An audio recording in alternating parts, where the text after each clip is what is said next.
Assalamualaikum warahmatullahi wabarakatuh.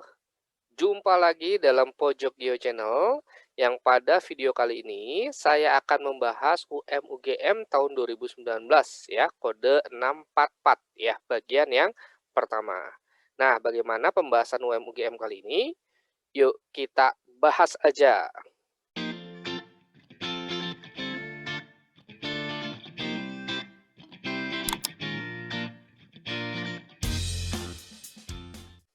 Oke, kita langsung saja mulai pembahasan soal UM-UGM-nya ya, atau UTUL UGM tahun 2019 kode 644 part yang pertama. Ya, kita akan bahas dari nomor 21 sampai nomor 27 gitu ya, dari nomor 21 sampai nomor 27. Oke, nomor 21 ya. Kawasan A memiliki jumlah penduduk 1.500.000 jiwa dengan dominasi fungsi kegiatan ekonominya yang berupa kegiatan jasa, perdagangan, dan industri. Dengan jangkauan pelayanan antar provinsi atau nasional dapat dikategorikan sebagai kawasan apa? Ya, A perkotaan kecil, B perkotaan sedang, C perkotaan besar, D metropolitan, megapolitan ya. Babnya adalah pola ruangan kota. Ya, kata kuncinya di sini adalah jumlah penduduk ya 1.500.000 jiwa. Nah, adapun teorinya adalah tentang klasifikasi kota ya secara kuantitatif atau berdasarkan jumlah penduduknya. Nah, nanti kota dibagi menjadi yang pertama ada kota kecil ya ketika penduduknya 20.000 sampai 50.000 jiwa. Kemudian ada kota sedang ya ketika jumlah penduduknya 50.000 sampai 100.000. Kemudian kota besar 100.000 hingga 1 juta. Kota metropolitan ya 1 juta hingga 5 juta ya. Nah, ini udah jelas nih ya. Kemudian megapolitan ya ketika jumlah penduduknya lebih dari 5 juta ya gitu. Maka jawaban dari soal ini adalah yang metropolitan gitu ya. Nah, ini masih mudah nih ya, walaupun nanti di beberapa literatur ya untuk klasifikasi kota berdasarkan jumlah penduduk itu nanti beda-beda ya tergantung dari negaranya. Ya, setiap negara itu punya karakteristik atau batas jumlah penduduk yang berbeda-beda ya untuk dikategorikan sebagai kota. Ya, misalnya Paul Hollandis dia mendefinisikan kota itu di atas 2.500 jiwa gitu ya. Oke, dan seterusnya ya. Jadi parameter atau standar jumlah penduduk ya di tiap negara untuk disebut sebagai kota itu tidak sama ya, dia berbeda-beda. Oke, jadi nomor 21 jawabannya yang D ya, metropolitan. Nah, kemudian nomor 22. Strategi Blue Agenda yang dapat digunakan untuk mendukung ya kota berkelanjutan adalah A. Menggunakan bahan bakar arang untuk memasak, B. Mengelola sampah rumah tangga, C. Menggunakan teknologi untuk mengurangi asap pabrik, D. Menggunakan teknologi transportasi untuk menggantikan kendaraan air, mengurangi penggunaan AC di kantor-kantor pemerintah. Ya, babnya adalah tentang lingkungan hidup dan pembangunan berkelanjutan. Kata kunci dari soal ini adalah Blue Agenda. Nah, yang disebut sebagai Blue Agenda dalam perspektif kota berkelanjutan adalah salah satu sasaran atau goal ya dari SDGs ya atau Sustainable Development Goals ya. Jadi SDGs itu punya sasaran ya, itu sebanyak 17 ya. Nah, salah satunya adalah Blue Agenda dalam perspektif kota berkelanjutan ya. Untuk mewujudkan kota yang inklusif ya, artinya menghargai kesetaraan hak ya dan partisipasi semua warganya. Jadi tiap-tiap warga negara itu memiliki kesempatan yang sama ya untuk mengakses sumber daya atau fasilitas yang ada di kota tersebut ya. Jadi tidak dibedakan ya. Misalnya antara kaum marginal dan tidak marginal gitu ya. Nah, jadi adanya kesetaraan hak ya di situ. Kemudian ya resilient ya artinya kota itu berfungsi untuk memajukan ya atau menjadi orang itu menjadi lebih baik ya dari keadaan yang tidak baik menjadi lebih baik. Jadi adanya peningkatan secara kualitas hidup ya ataupun kesejahteraan. Kemudian aman dan berkelanjutan. Nah, kata kunci di sini ada berkelanjutan ya. Nah, yang disebut sebagai kota berkelanjutan artinya pembangunan kota itu tidak hanya untuk memenuhi kebutuhan generasi sekarang, tetapi juga untuk memenuhi kebutuhan generasi yang akan datang. Nah, bagaimana kita menciptakan pembangunan sebuah kota yang berkelanjutan? Salah satunya adalah dengan cara mengurangi pencemaran lingkungan ya, atau mengurangi degradasi lingkungan ya, atau penurunan kualitas hidup lingkungan. Ya, itu dikurangi. Nah, salah satunya dengan cara menggunakan teknologi untuk mengurangi asap pabrik. Nah, kenapa ya? Karena sebenarnya kandungan asap pabrik ya suatu industri seperti gas karbon dioksida atau CO2, kemudian karbon monoksida atau CO, kemudian sulfur oksida atau SO, dan partikulat polutan lainnya itu menyebabkan degradasi lingkungan. Nah, yang disebut degradasi lingkungan artinya penurunan kualitas lingkungan, gitu ya, yang memicu terjadinya hujan asam dan global warming, ya. Sehingga nanti ya kota-kota itu rentan ya terhadap dampak dari global warming ya. Misalnya variasi intensitas hujannya semakin tinggi, ya suhu di permukaan buminya dia semakin meningkat ya. Kemudian terjadi fenomena-fenomena seperti badai siklon tropis ya atau angin puting beliung ya, La Nina, El Nino dan seterusnya ya. Nah, jadi tidak apa namanya, tidak selaras dengan Blue Agenda ya kalau misalnya kita tidak mengurangi pencemaran lingkungan ya, dalam suatu perspektif kota yang berkelanjutan gitu ya.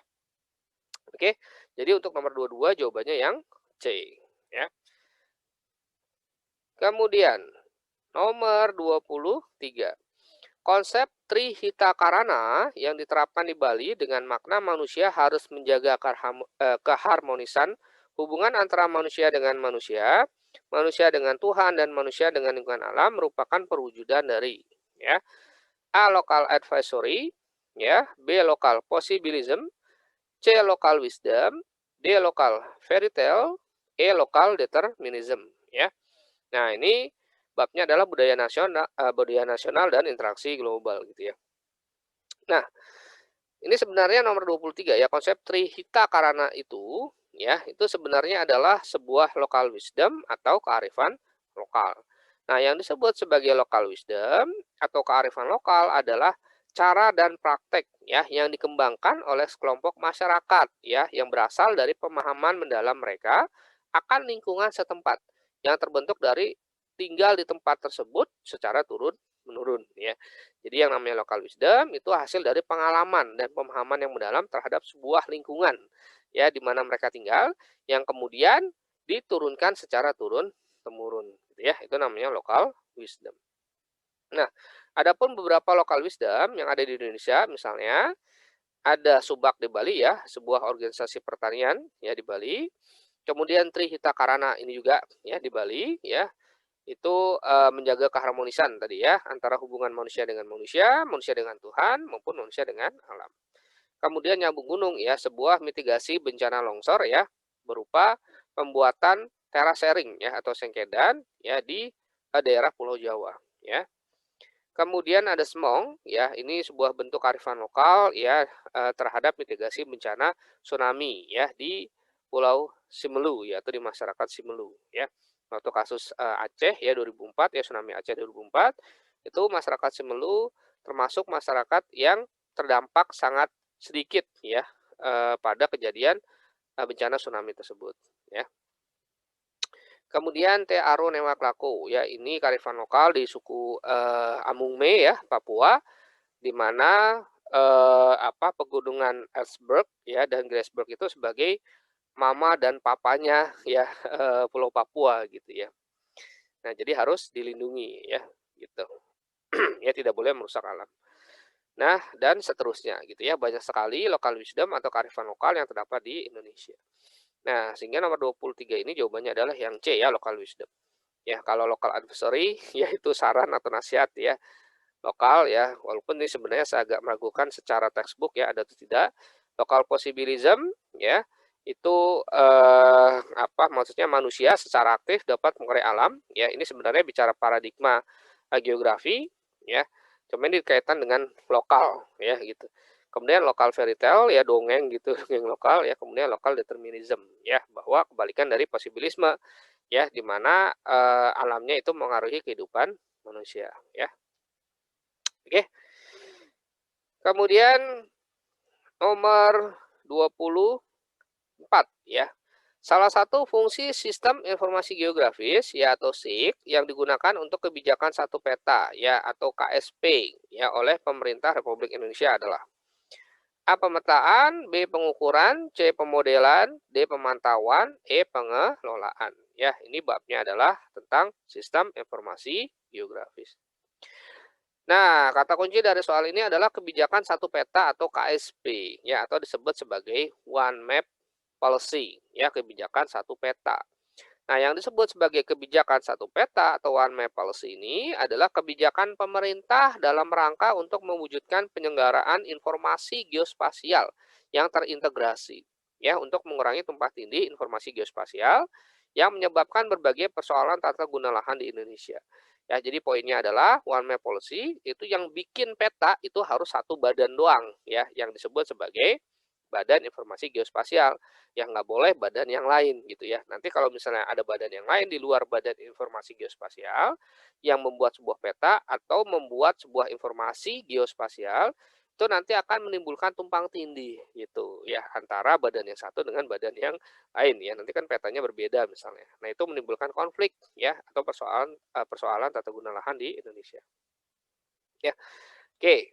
Jadi ini jawabannya yang A ya, pemetaan ya. Jadi kebijakan satu peta ya, itu yang boleh atau yang boleh berwenang ya untuk membuat sebuah informasi geospasial ya dalam bentuk pemetaan, yaitu adalah Badan Informasi Geospasial.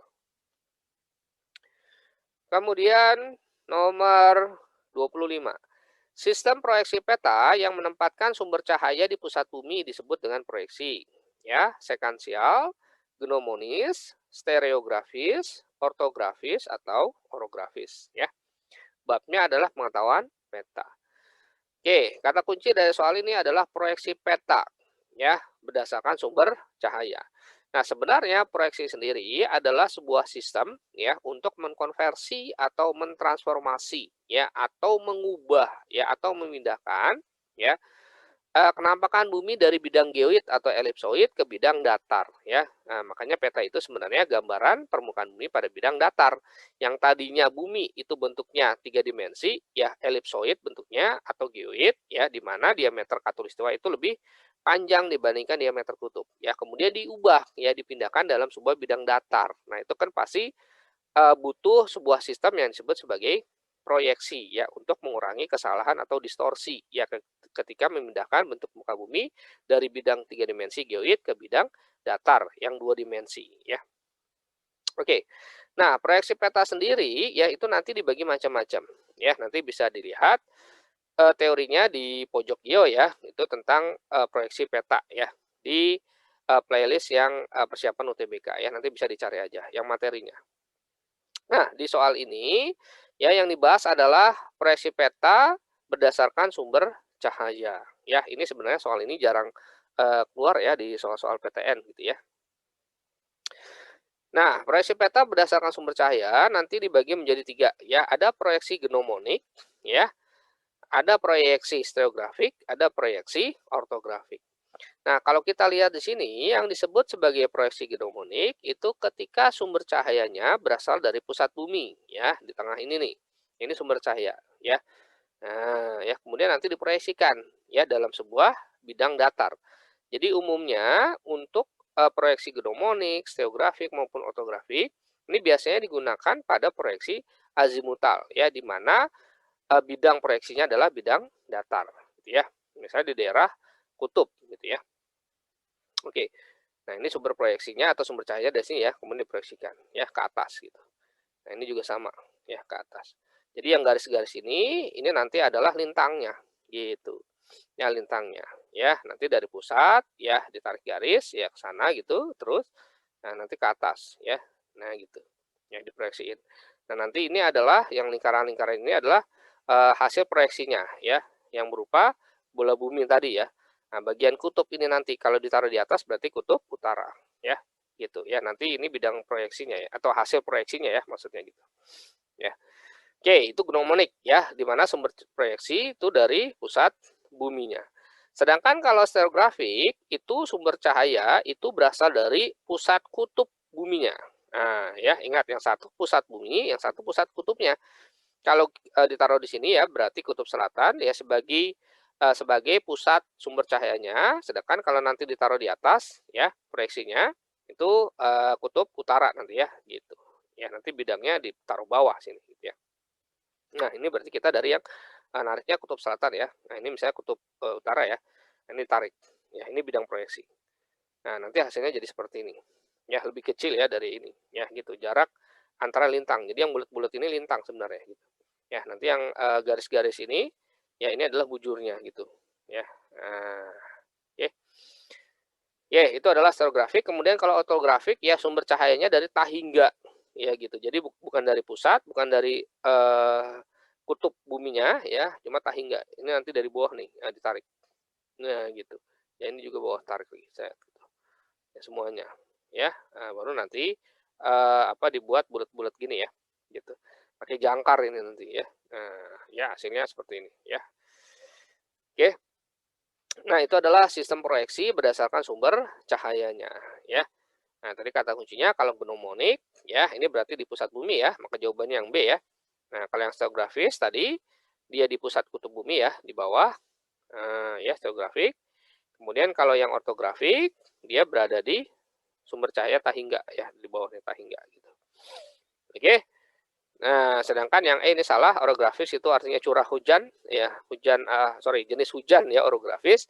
Ya, itu di mana massa udara itu bergerak, melewati pegunungan kemudian dibelokkan ya oleh relief pegunungan ya. Kemudian nanti, membentuk awan turun sebagai hujan ya, itu, hujan orografis. Oke, kemudian sekansial ya. Ini artinya adalah bidang proyeksi memotong bola bumi ya. Jadi bentuknya seperti ini. Nah, gitu. Ya, seperti tadi saya bilang bahwa proyeksi itu bisa dibagi macam-macam. Ada yang berdasarkan bidang proyeksinya, ada yang berdasarkan kedudukan sumbu simetri dengan sumbu bumi, ada yang berdasarkan sifat asli yang dipertahankan, ada yang berdasarkan sumber cahaya, ya, ada yang berdasarkan eh, menyinggung atau memotongnya bidang proyeksi terhadap bola buminya gitu ya. Nah, ini ada tangen, ada sekan ya. Kalau tangen dia hanya menyinggung ya bersentuhan aja bidang proyeksi dengan bola bumi, sedangkan kalau sekan dia memotong gitu. Oke, itu kira-kira untuk nomor 25 ya, mudah-mudahan paham ya. Nah, kita lanjutkan ya. Kemudian nomor 26. Nah, analisis yang dapat digunakan untuk mencari rute ya paling efektif pada SIG adalah A. Overlay, B. Network, C. Matching, D. Classification, E. Buffer ya. Babnya adalah sistem informasi geografis ya dengan kata kunci analisis SIG ya. Kemudian rute gitu ya, rute. Nah, analisis SIG sendiri ya, analisis SIG sendiri ya maksudnya, itu nanti dibagi dua ya, nanti ada analisis spasial yang berkaitan dengan data spasialnya ya. Nah, yang pertama ada overlay atau tumpang susun ya, artinya menggabungkan dua data spasial atau lebih menjadi satu data spasial baru ya. Misalnya ada peta curah hujan digabungkan dengan peta kemiringan lereng ya, digabungkan dengan peta penggunaan lahan ya. Nanti digabung menjadi peta rawan longsor. Nah, gitu ya. Jadi rawan longsor pasti pasti butuh peta curah hujan ya, kemudian peta kemiringan lereng ya, sama penggunaan lahan misalnya seperti itu. Oke, itu adalah tumpang susun. Kemudian reclassify atau analisis klasifikasi ya, menggunakan kelas-kelas tertentu atau parameter-parameter tertentu ya untuk mengklasifikasikan objek yang dianalisis. Ya, misalnya klasifikasi kepadatan bangunan, apakah dia tinggi, sedang, atau rendah. Atau klasifikasi kemiringan lereng ya, ataukah dia datar misalnya secara topografi ya, berombak, bergelombang, berbukit, bergunung, bergunung curam, gunung terjal ya dan seterusnya ya. Nanti ada sudut lerengnya yang pakai persentase misalnya ya dan seterusnya. Kemudian buffering ya itu memberi eh, parameter area, poligon atau luasan ya terhadap objek yang dianalisis ya. Misalnya untuk menentukan area rawan dari area rawan dari letusan gunung berapi misalnya, zona rawan letusan gunung berapi ya. Berapa radiusnya dari puncak misalnya 20 kilometer dari puncak, nah gitu. Itu pakai buffering misalnya. Atau untuk menentukan daerah sepandan sungai ya, kanan kiri sungai nanti tidak boleh digunakan sebagai lahan terbangun ya, untuk sempadan sungai. Nah, itu juga bisa pakai buffering ya, dan seterusnya. Pokoknya poinnya untuk memberikan area, poligon, atau luasan ya terhadap objek yang dianalisis. Kemudian 3D analisis, 3D analis untuk membentuk analisis 3 dimensi ya dari sebuah data spasial. Kemudian digital image processing artinya pengolahan citra digital ya. Jadi dari citra ya itu nanti kita olah ya ke dalam sebuah data vektor menggunakan digital image processing. Kemudian network analysis, nah ini kata kuncinya, network analysis ya.